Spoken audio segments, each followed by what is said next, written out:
We're expecting the NYPD to release body cam footage soon from the Brooklyn subway shooting where 2 riders were hit, including one seriously injured, fighting for his life right now. This as officials are sharing more details of that incident. Let's get right to Good Day's Briella Tomassetti. She is live outside One Police Plaza this morning with the very latest. Briella, good morning.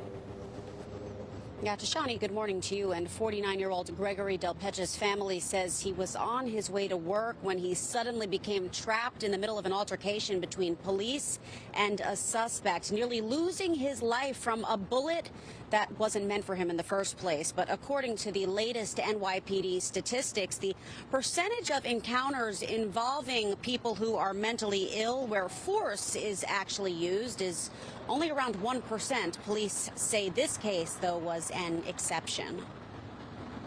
He refused to drop that weapon after repeated orders by the officers. And then he advanced towards the officers while he was armed. The NYPD attempted to offer more transparency into the police-involved subway shooting that critically injured an innocent bystander and promised to release body cam footage of the altercation.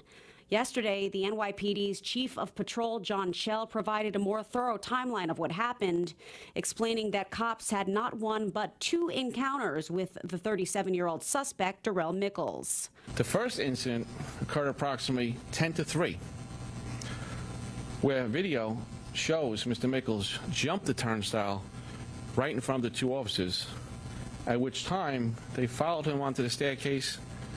They asked him to leave. They didn't use any enforcement other than to ask him to leave, and Mr. Mickles left voluntarily.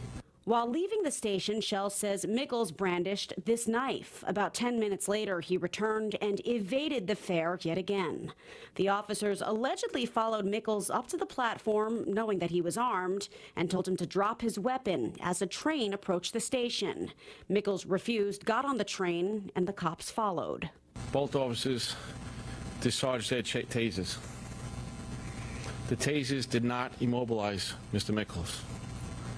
From this point, they exit the train onto the platform. Mr. Mickles charged one of the officers and then turned around, and the other officer was standing there within approximately 5 feet.